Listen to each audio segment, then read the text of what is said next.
కంచంలో అన్నం వదిలేస్తే దోషమా?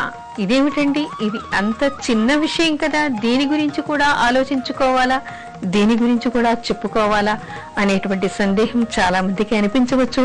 చాలా తేలికైనటువంటి విషయంగా కూడా ఇది అనిపించవచ్చు. కానీ నిజానికి ఇది చాలా దోషప్రదమైనటువంటి విషయంగా చెప్తారు. అన్నం అంటే ఏమిటి? అన్నం పరబ్రహ్మస్వరూపం అని చెప్పుకుంటాం. అలాంటి పరబ్రహ్మస్వరూపం మనకి ప్రాణాధారమైనటువంటిది అన్నం. మరి అన్నం లేకుంటే ఎన్ని రోజులు మనం ఉండగలుగుతాం? అన్నం లేక మలమల మాడేటువంటి వ్యక్తులు మనకి ఎంతమంది సమాజంలో కనిపిస్తూ ఉంటారు. అలాంటిది అన్నాన్ని కంచంలో తిన్నంత తిని పడేసినంత పడేయటం వల్ల అనేక దోషాలు వస్తాయని, ఎంత అన్నాన్ని కంచంలో మనం వదిలేస్తామో, పెంటపాలు చేస్తామో, అలాంటి అన్నం కోసం, అంత అన్నం కోసం ఒకరోజు మనం విలపించవలసినటువంటి అవసరం ఉంటుంది. అంటే దేన్ని నిర్లక్ష్యం మనం చేస్తామో దానికోసం మనం అలమటించవలసినటువంటి రోజు ఒకటి మన జీవితంలో వస్తుందిట. అది పక్కన పడితే మరికొంతమంది అన్నం మిగిలిపోతుంది, మరునాడు ఫ్రిడ్జ్ లో పెట్టుకొని తింటారు. ఆ తర్వాత రోజు ఇంకేదో తింటారు. 2 రోజులు అయ్యేసరికి అది పాడైపోతుంది. పాడైపోయిన తర్వాత పెంటకుప్ప మీద పడేస్తారు. నిజానికి ఆ అన్నం ఎంత వేస్ట్ అయిపోతుంది. దానివల్ల మనం ఏం చేస్తున్నాం? ఇంకొకడికి ప్రాణాధారమైనటువంటి అన్నాన్ని సరైనటువంటి సమయంలో అది పాడు కాకుండానే మరొకరికి పెడితే వాడి ప్రాణం నిలబెట్టిన వాళ్ళం అవుతాం కదా, లేనివాడికి గుప్పెడు అన్నం పెట్టిన వాళ్ళం అవుతాం కదా, అన్నదానం చేసినటువంటి పుణ్యం వీడికి వస్తుంది కదా. అలాంటిది దాన్ని మగ్గపెట్టి ఎన్నో రోజులు ఫ్రిడ్జ్ లో పెట్టుకుని, టేబుల్ మీద పెట్టుకుని, మళ్ళీ ఫ్రిడ్జ్ లో పెట్టుకుని, వేడి చేసుకుని, చివరికి పెంట మీద పడేయటం. ఇలా కొన్ని పదార్థాన్ని పాడైపోయే వరకు రేపు తింటానులే, మాపు తింటానులే అనుకుని పడేస్తూ ఉంటారు.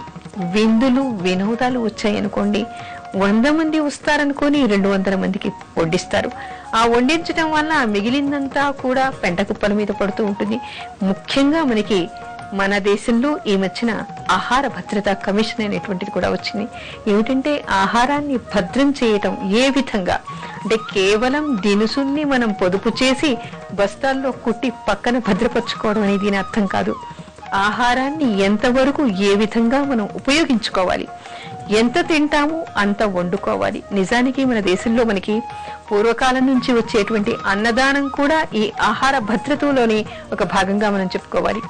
ఎందుకంటే ఈవేళ మనం ఉపవసించి ఈ భోజనాన్ని రేపు మరొకరికి మనం భోజనంగా పెడుతూ ఉన్నాం. అంటే ఎకనామికల్ గా కూడా మనది మనం దానం చేసుకోవటంలో కూడా మనకి ఎలాంటి నష్టం కలగని విధంగా మనం దాన ధర్మాలు చేస్తూ ఉన్నాం. నిజానికి మనం ఎంత కృషి చేస్తే, ఎంత సంపాదిస్తే అన్నం మన కంచంలోకి వస్తుంది. ఈ విషయాన్ని పెద్దవాళ్ళు తప్పనిసరిగా పిల్లలకి కూడా నేర్పించాలి. తిన్నంత తింటూ ఉంటారు, కంచాన్ని విసిరేస్తూ ఉంటారు. చాలా మంది కోపంతో కూడా కంచంలో, నిండు కంచంలో అన్నం ఉండగానే చేతులు కడిగేసుకుంటూ ఉంటారు. వాళ్ళు తినరు, దాన్ని ఇంకొకరికి పెట్టడానికి వీల్లేని విధంగా చేస్తూ ఉంటారు. కొంతమంది అన్నంలో విషం కలుపుతూ ఉంటారు, ఆహారంలో మత్తు పదార్థాలు కలిపి మరొకరికి పెట్టి ప్రయోగాలు చేస్తూ ఉంటారు.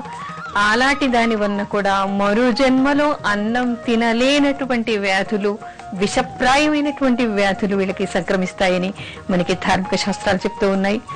అందుకని అన్నం పరబ్రహ్మస్వరూపం కాబట్టి దాన్ని విషప్రాయం చేయటం కానీ, అలా చేస్తున్నట్టు ప్రచారం చేయటం కానీ, ప్రసారం చేయటం కానీ, అంటే 10 మందిలోకి తెలియనటువంటి దుర్విషయాల్ని ఇంకొకరికి నేర్పడం లాంటివి చేసినా కూడా పరమ దోషంగా చెప్తారు. ఏదైనా కానీ ఆహార పదార్థాల్ని మనం భద్రపరుచుకోవాలి.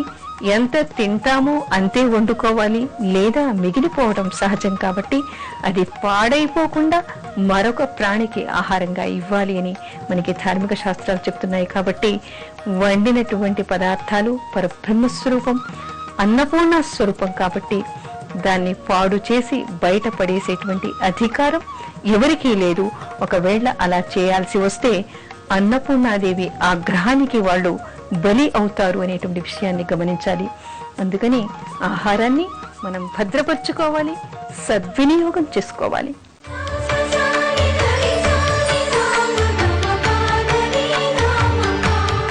అన్న సత్రాలు ఎందుకు నడిపిస్తారు? పూర్వకాలం ఏమిటంటే పూటకూళ్ల ఇళ్లుండేవి, సత్రాలు, అన్న సత్రాలు ఉండేవి. ఈ రోజుల్లో కూడా మనకి పుణ్యక్షేత్రాల్లో అన్నసత్రాలు కనిపిస్తూ ఉన్నాయి. ఉచితంగా వచ్చిన వాళ్ళందరికీ భోజనాలు పెడుతూ కనిపిస్తున్నారు. ఎంతటి సేవా ధర్మం అది! ఎందుకంటే మరో ఊరికి వెళ్ళినప్పుడు మనకి మనంగా వండుకు తినేటువంటి అవకాశం ఏమాత్రమూ ఉండదు.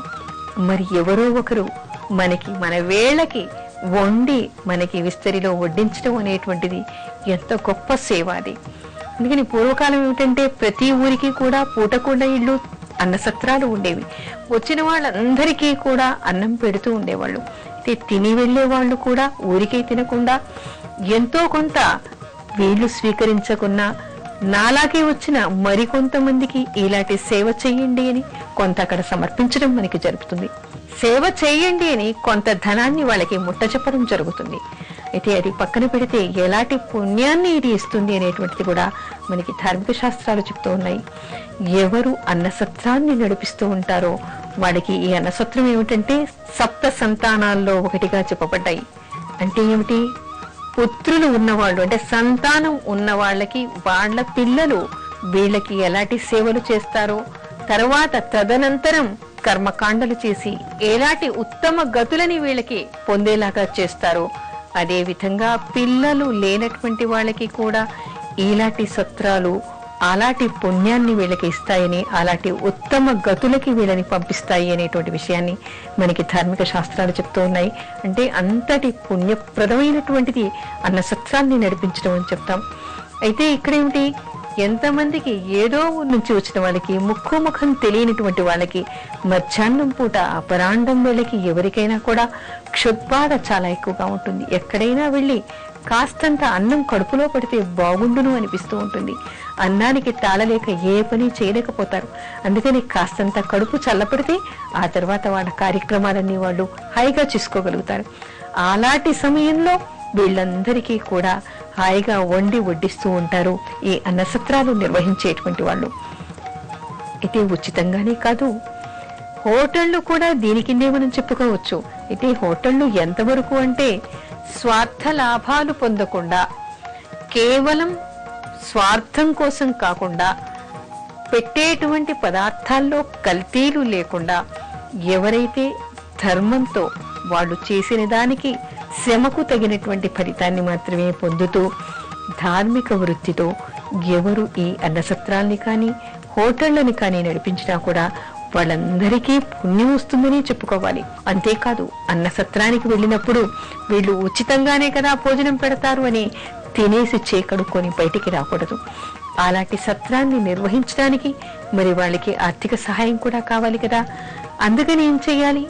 మరో నలుగురికి వాళ్ళు అన్నదానం చేయగలిగేలాగా మనం తృణమో పణమో అందరూ ఇంతని కాకున్నా కొంతైనా అక్కడ వాళ్ళు డబ్బును ఇచ్చి రావటం వల్ల మరికొంతమందికి వాళ్ళు అలాంటి సేవను చేయగలిగేటువంటి అవకాశం వాళ్ళకి చిక్కుతుంది. ఆ సేవను వాళ్ళు కొనసాగించగలుగుతారు. అందుకని ఉచితంగా భోంచేసి చేకడుక్కొని రాకుండా తప్పనిసరిగా ఇలాంటి భోజనాన్ని ఇక్కడ నాకు ఇవాళ పెట్టారు, ఇవాళ నాకు ఆకలిని తీర్చారు.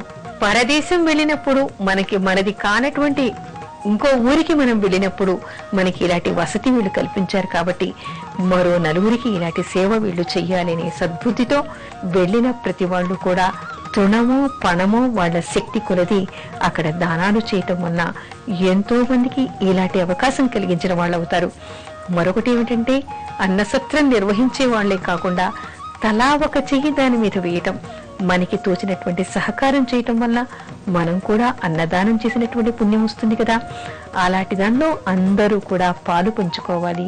అన్నదానం అనేటువంటిది ఒక గొప్ప విషయంగా మనకి ధార్మిక శాస్త్రాలు చెప్తూ ఉన్నాయి.